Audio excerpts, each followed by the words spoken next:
রাত যখন গভীর হয় আর পুরো পৃথিবী যখন ঘুমিয়ে পড়ে, ঠিক তখনই শুরু হয় এক অদ্ভুত জাদুর খেলা। অস্কারজয়ী পরিচালক স্টিভেন স্পিলবার্গের এই সিনেমাটি মূলত এক অনাথ শিশু আর এক বিশাল কিন্তু কমল হৃদয়ের দয়ালু দৈত্যের অবিশ্বাস্য বন্ধুত্বের গল্প, যিনি মানুষের ক্ষতি করেন না, বরং চমৎকার সব স্বপ্ন ফেরি করে বেড়ান। তো চলুন আজ হারিয়ে যাওয়া যাক রূপকথার সেই অদ্ভুত দেশে। আর আজকের মুভি দ্য BFG। গল্পের শুরুটা হয় একটা অনাথ আশ্রম থেকে, যেখানে অনেক অনাথ বাচ্চা একসাথে থাকতো। এই বাচ্চাদের ভিড়েই ছিল সোফি নামের ছোট্ট একটা মেয়ে। সোফি কিন্তু বাকি বাচ্চাদের চেয়ে একটু আলাদা ছিল, কারণ রাতে তার চোখে একদমই ঘুম আসতো না। যখন পুরো অনাথ আশ্রম গভীর ঘুমে তলিয়ে যেত, সোফি তখন জেগে জেগে বই পড়ত আর জানালার বাইরে শুনশান নীরব রাস্তাগুলোর দিকে তাকিয়ে থাকত। সোফি অনেকবার শুনেছিল যে মাঝরাতের পর ঠিক রাত 3টের সময় শহরে একটা বিশাল আর রহস্যময় প্রাণী আসে। বলা হতো সে নাকি এত নিঃশব্দে চলাফেরা করে যে কেউ তার পায়ের আওয়াজ পর্যন্ত পায় না, আর যেই একবার তাকে দেখে ফেলে তাকে আর কোনোদিনই খুঁজে পাওয়া যায় না। তবে সত্যি বলতে আজ পর্যন্ত কেউ তাকে নিজের চোখে দেখেনি। সেদিন রাতেও সোফি নিজের ঘরে বসে বই পড়ছিল। চারদিকে তখন গভীর নীরবতা। তখনই হঠাৎ বাইরে থেকে একটা হালকা আওয়াজ তার কানে আসে। সোফি জানালার কাছে গিয়ে উঁকি মারে। ঠিক তখনই গলির ভেতরের একটা ডাস্টবিন বিড়ালের ধাক্কায় নিচে পড়ে যায়। সোফি প্রথমে এটাকে খুব সাধারণ একটা আওয়াজ ভেবেছিল, কিন্তু পরের মুহূর্তেই ঘটে এক অলৌকিক ঘটনা। ঘুটঘুটে অন্ধকার থেকে একটা বিশাল বড় হাত বেরিয়ে আসে এবং ডাস্টবিনটাকে সোজা করে রেখে দেয়। এই দৃশ্য দেখে সোফি ভীষণ ভয় পেয়ে যায়। সে বুঝতে পারে এটা কোনো সাধারণ মানুষ নয়, এ হলো সেই রহস্যময় দানব যার কথা সে এতকাল শুধু গল্পেই শুনে এসেছে। ভয়ে সোফি মুখ দিয়ে একটা শব্দ বের করতে পারছিল না, কিন্তু তখনই সেই দানবটার নজর সোজা গিয়ে পড়ে সোফির ওপর। সোফি ভয়ে এক দৌড়ে নিজের বিছানায় গিয়ে কম্বল মুড়ি দিয়ে লুকিয়ে পড়ে। সে ভাবছিল হয়তো এই যাত্রায় সে বেঁচে যাবে, কিন্তু পরের মুহূর্তেই জানালার ওপাশে সেই বিশাল দানবের অবয়ব ভেসে ওঠে। সে নিজের মস্ত বড় হাতটা জানালার ভেতর ঢুকিয়ে দেয় এবং সোফিকে কম্বল শুদ্ধ তুলে নিয়ে সেখান থেকে পালিয়ে যায়। এরপর দানবটি অত্যন্ত সাবধানে শহরের অলিগলি পেরিয়ে এগোতে থাকে। সে প্রতিটি কদম খুব সাবধানে ফেলছিল, যাতে কোনো মানুষ তাকে দেখে না ফেলে।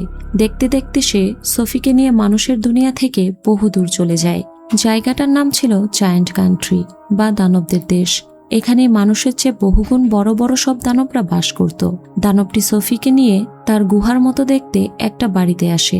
সেখানে পৌঁছেই সে সোফিকে উঁচু একটা জায়গায় বসিয়ে দেয়, যাতে সে সহজে পালিয়ে যেতে না পারে। কিন্তু সোফিও দমে যাওয়ার পাত্রী ছিল না। সুযোগ বুঝেই সে আস্তে আস্তে সেখান থেকে বেরোনোর পথ খুঁজতে শুরু করে। তার নজর যায় জানালার দিকে। সে ভাবে কোনোভাবে যদি জানালার কাছে পৌঁছানো যায় তবে হয়তো পালানো সম্ভব।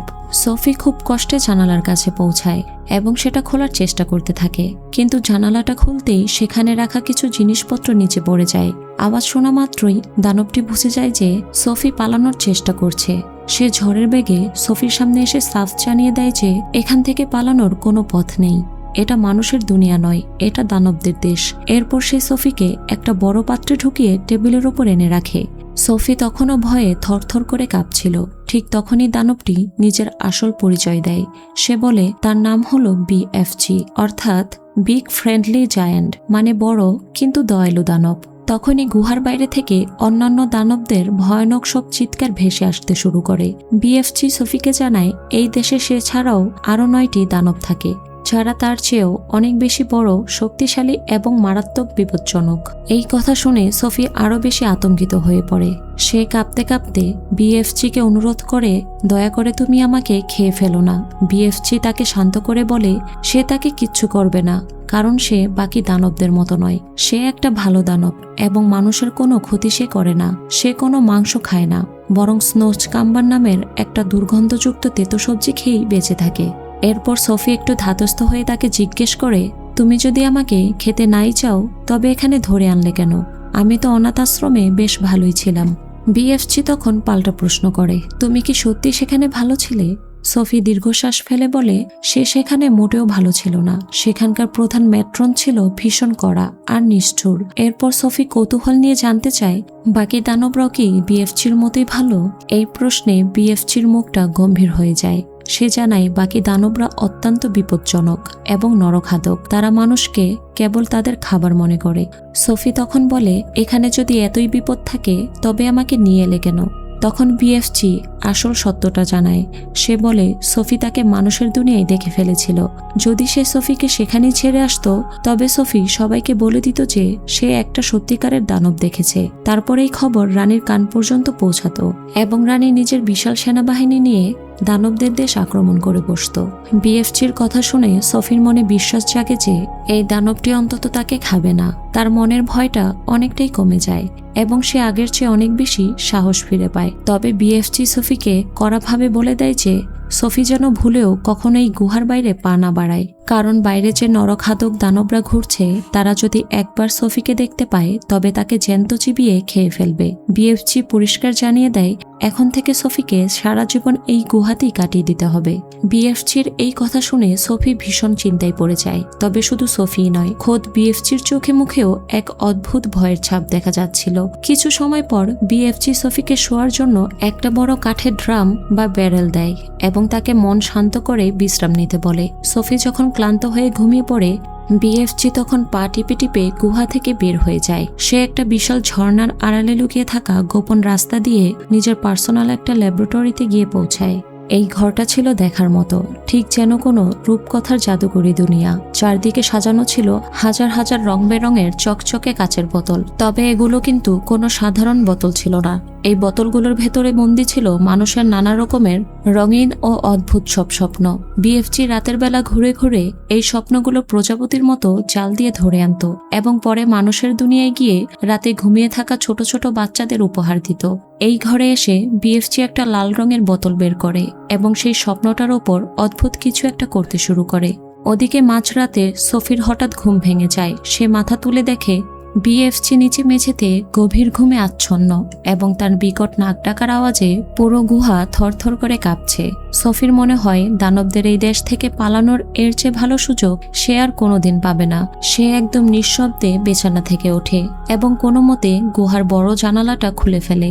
এরপর খালি পায়েই সে অন্ধকারের মধ্যে বাইরের পাথুরের রাস্তায় নেমে আসে এবং পালাতে শুরু করে।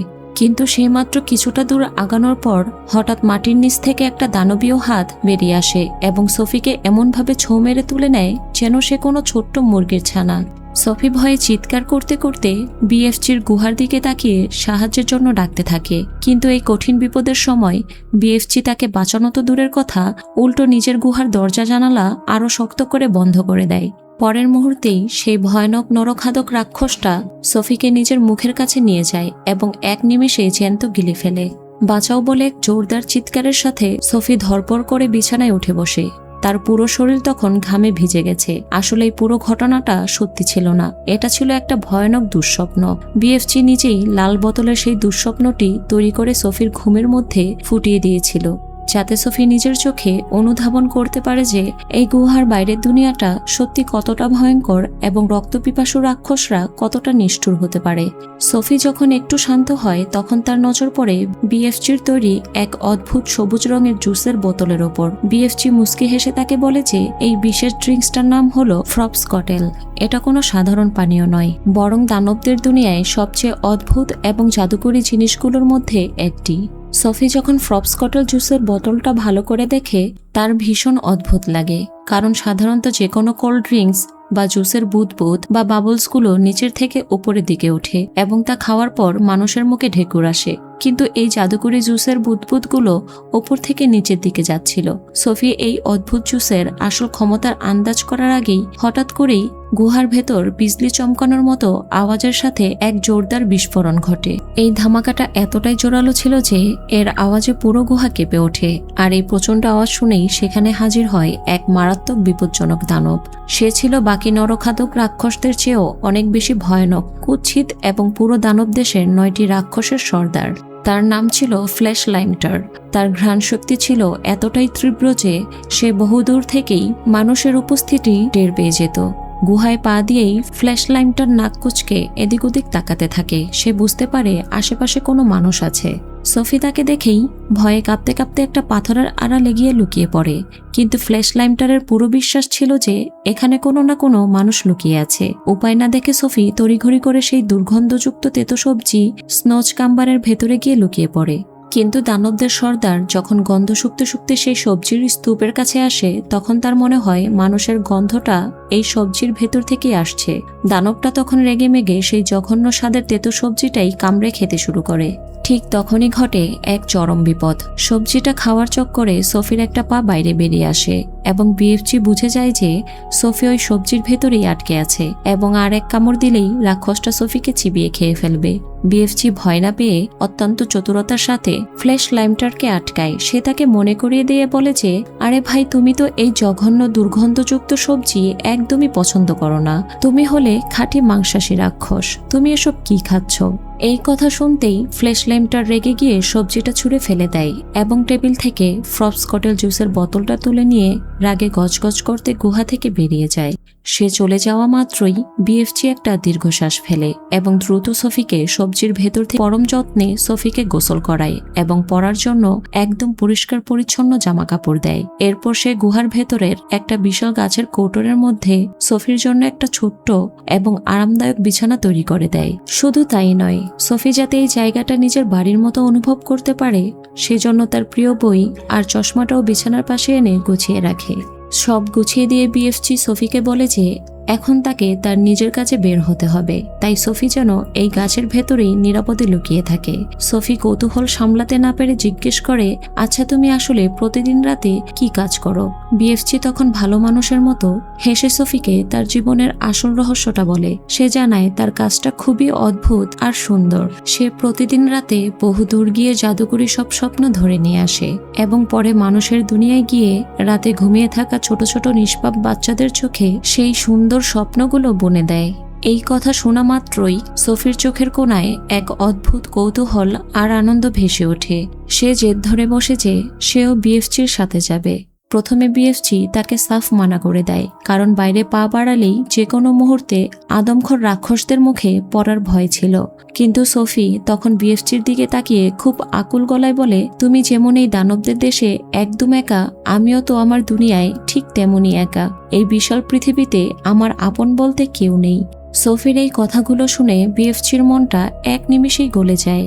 শেষ পর্যন্ত বিএফজি তাকে নিজের সাথে নিয়ে যেতে রাজি হয়ে যায়। তবে রওনা দেওয়ার আগে সে সোফিকে ভালো করে বুঝিয়ে বলে যে এই পথটা কিন্তু মোটেও সহজ হবে না।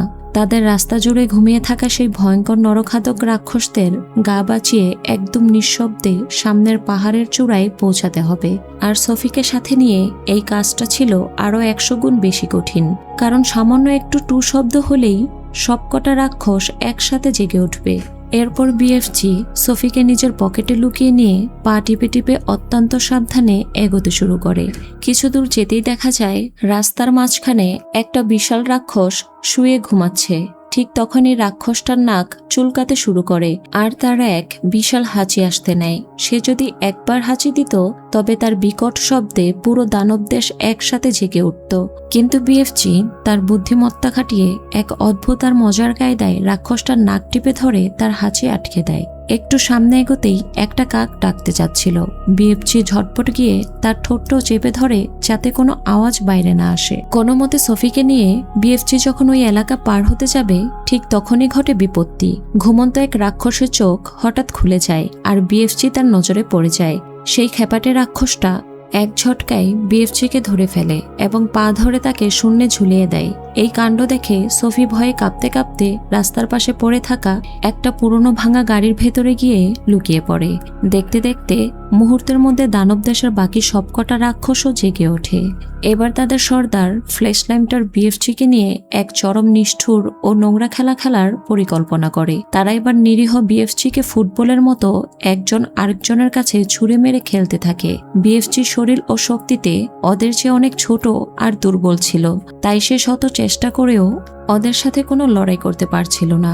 সোফি গাড়ির ভেতর থেকে বিএফজির এমন নির্মম দশা দেখে ভয়ে কেঁদে ফেলে। কিন্তু রাক্ষসগুলোর কাছে এই অত্যাচার যেন আরো বেশি মজার খেলায় পরিণত হয়। একটা দানব বিএফজিকে ধরে পাহাড়ের উপরে নিয়ে যায় এবং বিএফজিকে গাড়ির ওপরে রেখে পাহাড় থেকে নিচে ছুঁড়ে মারে। আর অন্য একটা দানব উল্টো দিকের পাহাড়ে দুটো গাড়ির ওপর দাঁড়িয়ে পাহাড় থেকে নিচে নামতে শুরু করে, যার একটার ভেতরে সোফি লুকিয়েছিল। দানবগুলো দুটো গাড়িকে পরস্পরের সাথে মুখোমুখি ধাক্কা দেওয়ার এক ভয়ঙ্কর খেলা শুরু করে দেয়। গাড়ি দুটোর যখনই মুখোমুখি সংঘর্ষ হবে ঠিক তখনই সোফি নিজের শেষ শক্তি আর সাহসটুকু এক করে গাড়ির স্টিয়ারিং হুইলটা জোরে ঘুরিয়ে দেয়। এর ফলে গাড়িটা দিক পরিবর্তন করে ফেলে, যার ফলে দানবটা নিজেই ভারসাম্য হারিয়ে পাহাড় থেকে হুড়মুড় করে পড়ে যায়। সোফি তো কোনো মতে প্রাণে বেঁচে যায়, কিন্তু রাক্ষসগুলো বিএফসিকে আবারও ধরে ফেলে। ঠিক তখনই প্রকৃতি যেন এক অলৌকিক রূপ ধারণ করে। হঠাৎ করেই বৃষ্টি শুরু হয়ে যায়। আর সবচেয়ে অদ্ভুত ব্যাপার হচ্ছে যে দানবগুলো কোনো মানুষ, তলোয়ার বা মৃত্যুকে ভয় পেত না। তারা সামান্য বৃষ্টির ফোঁটা দেখেই ভয়ে একেবারে বাচ্চাদের মতো কাণ্ডজ্ঞানহীন হয়ে পড়ে। কেউ নিজের ছোট্ট ছাতার নিচে মুখ গোজার চেষ্টা করতে থাকে, আবার কেউ আস্ত একটা গাছ উপরে নিয়ে সেটাকে ঢাল বানিয়ে মাথার ওপর ধরে রাখে। মাত্র কয়েক মিনিটের মধ্যে সবকটা রাক্ষস বৃষ্টি থেকে বাঁচতে লেজ গুটিয়ে যে যেদিকে পারে পালিয়ে যায়। তবে বিএফসি কিন্তু বৃষ্টিকে একটু ভয় পেত না।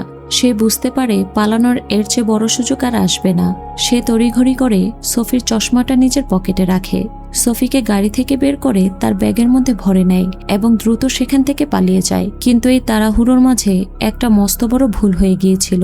সোফির সেই লাল কম্বলটা সে ওখানেই ফেলে এসেছিল। পরে যখন দানবরা এসে কম্বলটার গন্ধ শুকে তারা পরিষ্কার বুঝে যায় যে এটা কোনো মানুষের গন্ধ, অর্থাৎ সোফি যে এই দানব দেশে লুকিয়ে আছে এই গোপন রাজটা আর বেশি দিন চাপা থাকবে না। অন্যদিকে নিরাপদ জায়গায় পৌঁছানোর পর সোফি বেশ মন খারাপ করে বিএফসিকে বলে, তোমার কিন্তু ওই পিচাস রাক্ষসদের এই অত্যাচার মুখ বুজে সহ্য করা উচিত হয়নি, ওদের রুখে দাঁড়ানোর দরকার ছিল।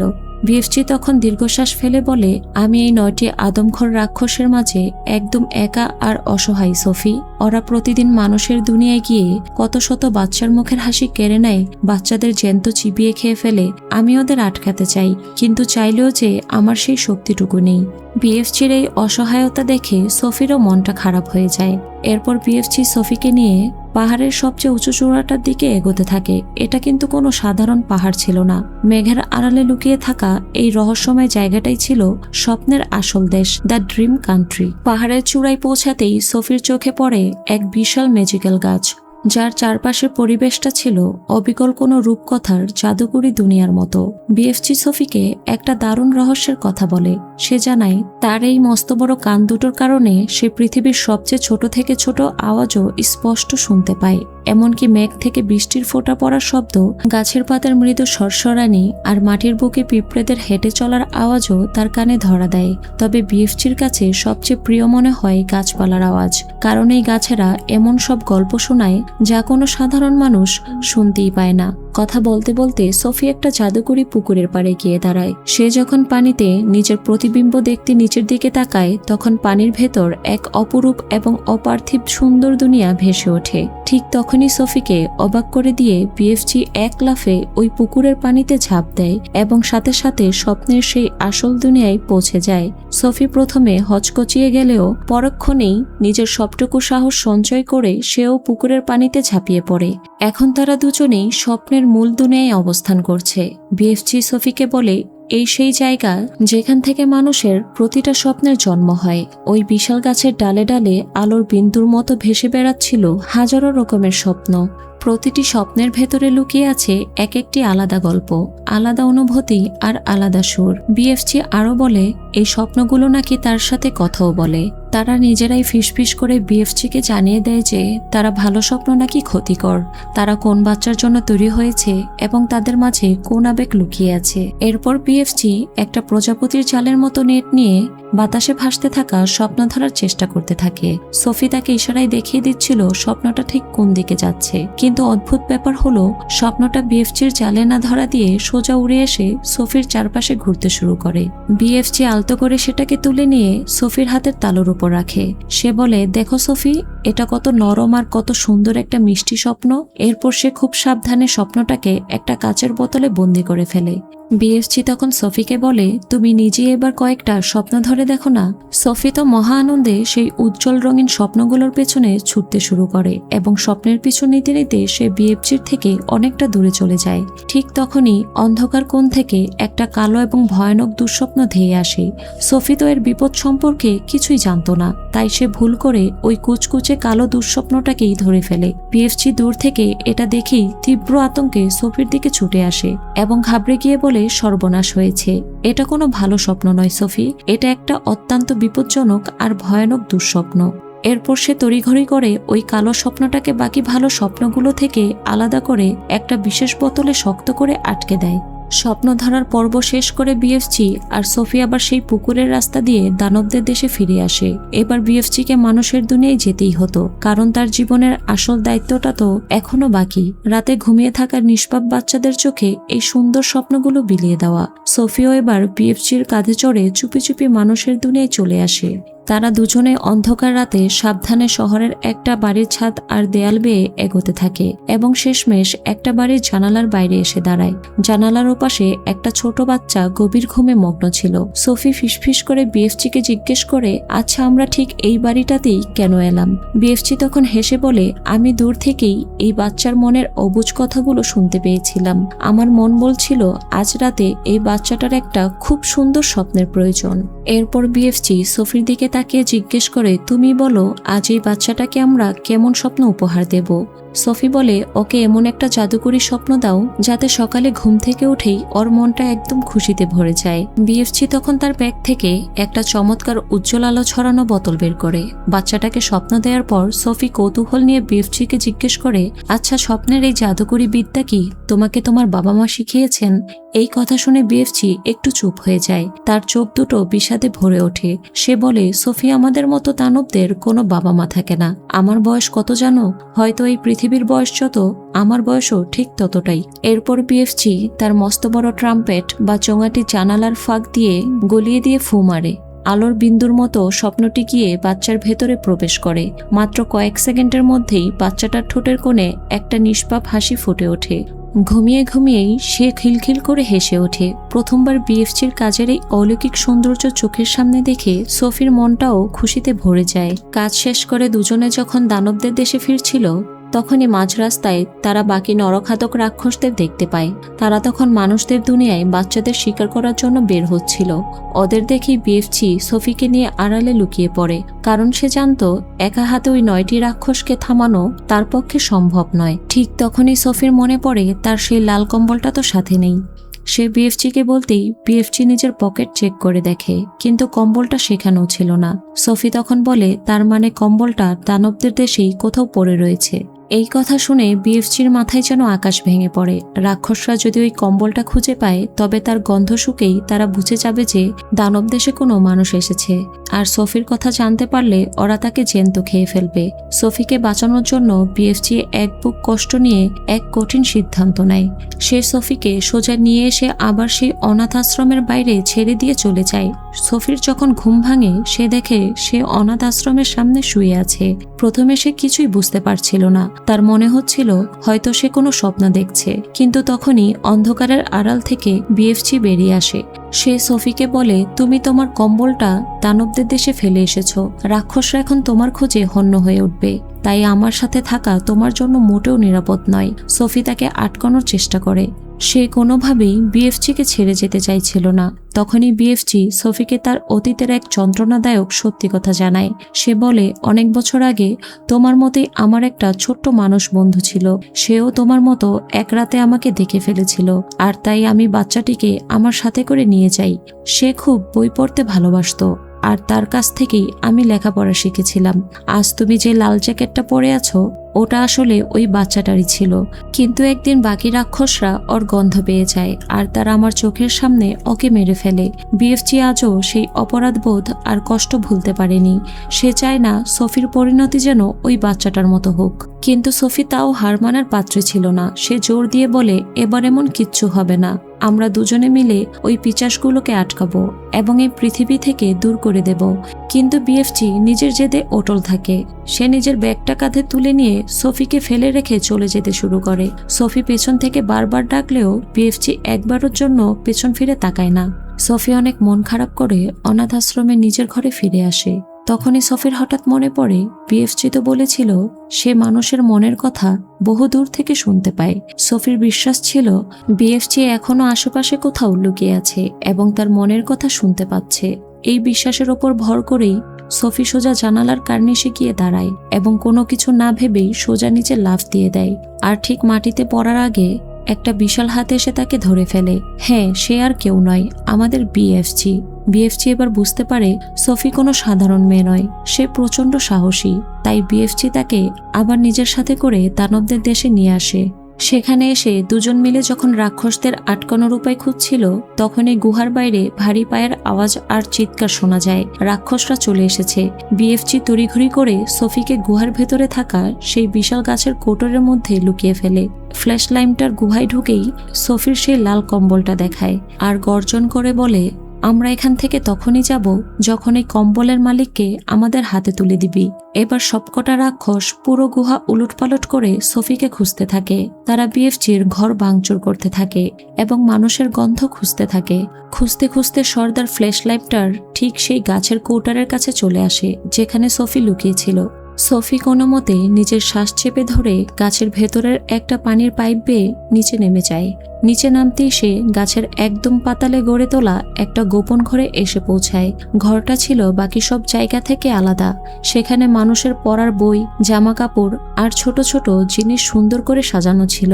সোফি এক নজরেই বুঝে যায় এটা বিএফজির সেই হারিয়ে যাওয়া ছোট্ট বন্ধুর ঘর ছিল।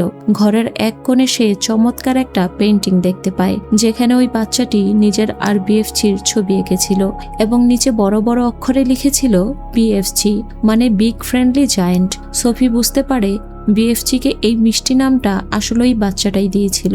কিন্তু তখনই একটা রাক্ষসের পায়ের আওয়াজ ওই গোপন ঘরের দিকে আসতে শোনা যায়। সোফি ঝটপট একটা টেবিলের নিচে লুকিয়ে পড়ে। ওদিকে গুহার উপরে বিএফজি বুঝতে পারে যে এবার আর চুপ করে থাকলে চলবে না। সোফিকে বাঁচানোর জন্য নিরীহ বিএফজি নিজের ভেতরে থাকা সাহসকে জাগিয়ে তোলে। সে চুলি থেকে একটা গরম লোহার রড বের করে এবং সেটা নিয়ে রাক্ষসদের ওপর চড়াও হয়।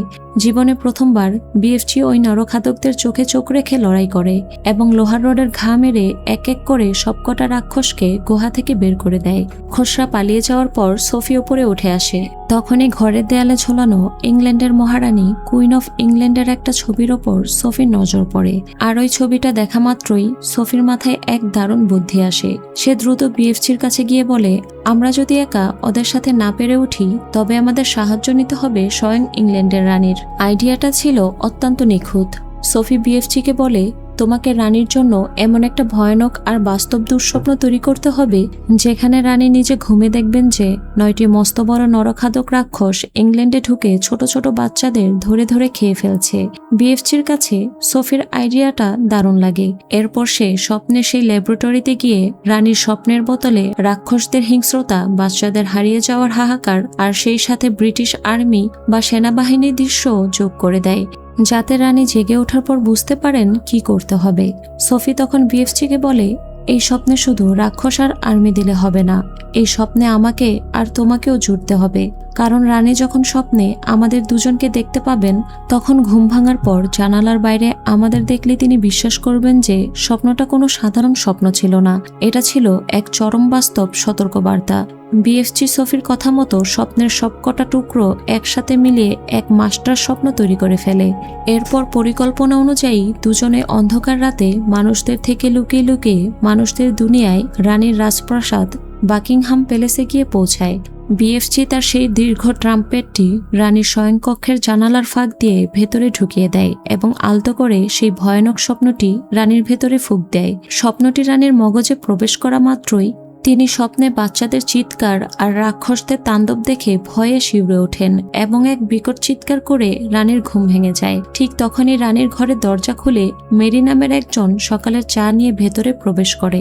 ঘুম থেকে জেগেই মহারানী চরম আতঙ্কিত হয়ে মেরিকে জানান যে তিনি খুবই ভয়ানক একটি স্বপ্ন দেখেছেন যেখানে মস্ত বড় বড় নরখাদক রাক্ষসেরা ইংল্যান্ডের বুকে হানা দিয়ে ছোট ছোট বাচ্চাদের তুলে নিয়ে খেয়ে ফেলছে। ঠিক তখনই মেরির নজর পড়ে সকালের খবর খবরের কাগজের ওপর। সে চমকে উঠে রানীকে দেখায় যে খবরের কাগজে সত্যি দেশের বিভিন্ন প্রান্ত থেকে বাচ্চাদের আচমকা উধাও হয়ে যাওয়ার খবর ছাপা হয়েছে।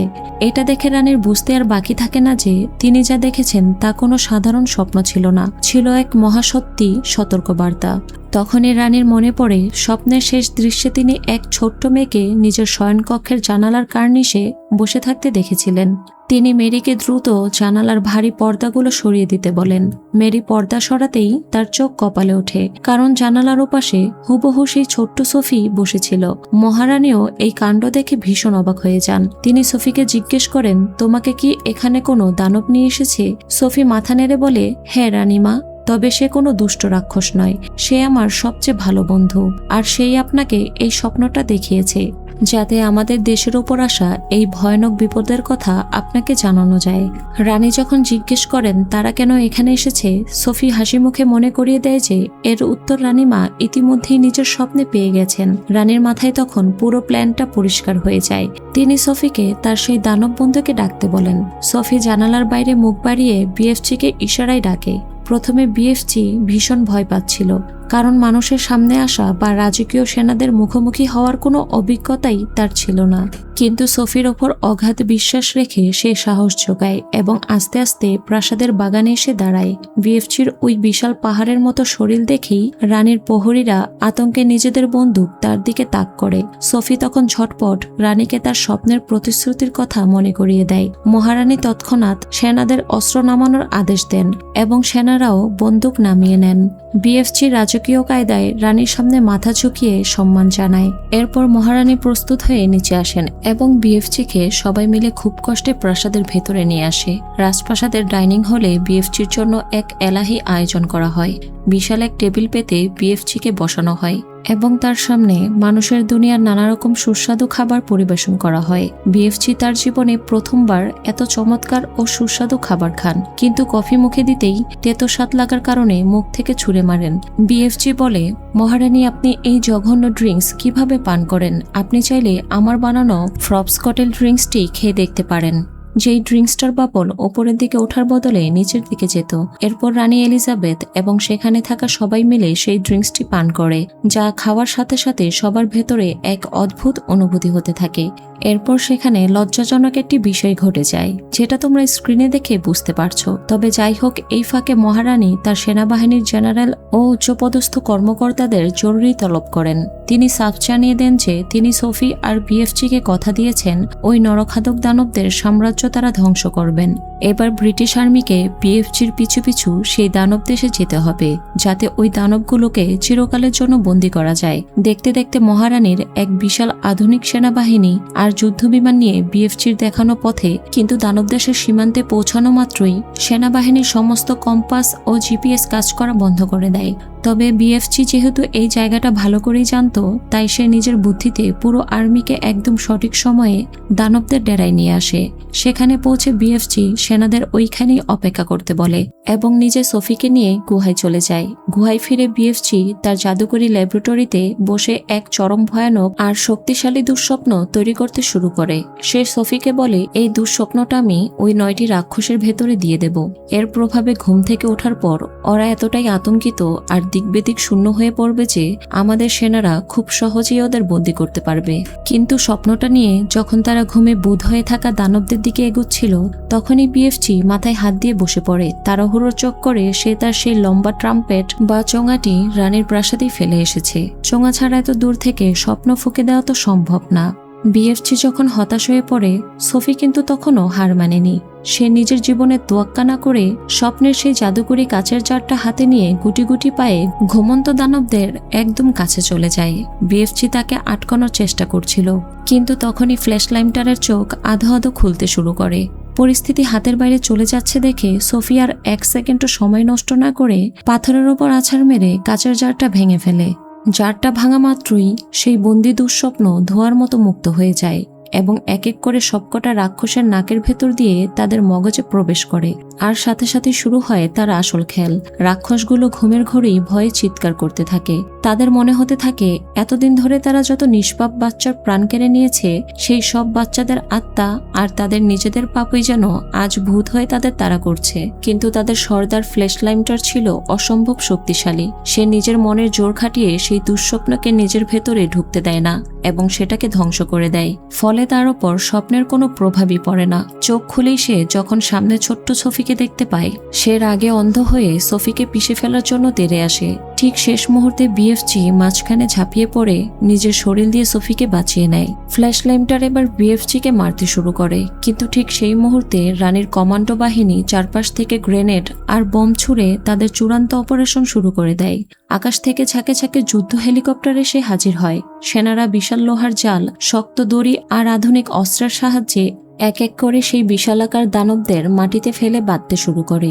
কিছুক্ষণের মধ্যেই পুরো ব্রিটিশ আর্মি মিলে সেই 9টি ভয়ঙ্কর দানবকে পুরোপুরি কাবু করে ফেলে। এরপর বিশাল সব চপারে করে রাক্ষসগুলিকে ঝুলিয়ে দানব দেশ থেকে বহুদূরে আটলান্টিক মহাসাগরের মাঝখানে এক জনমানবহীন পরিত্যক্ত দ্বীপে নিয়ে গিয়ে ছেড়ে দেওয়া হয়, যাতে তারা কোনোদিনও আর মানুষদের দুনিয়ায় ফিরে এসে বাচ্চাদের ক্ষতি করতে না পারে। সেই দ্বীপে খাওয়ার মতো কোনো ফলমূল বা প্রাণী ছিল না।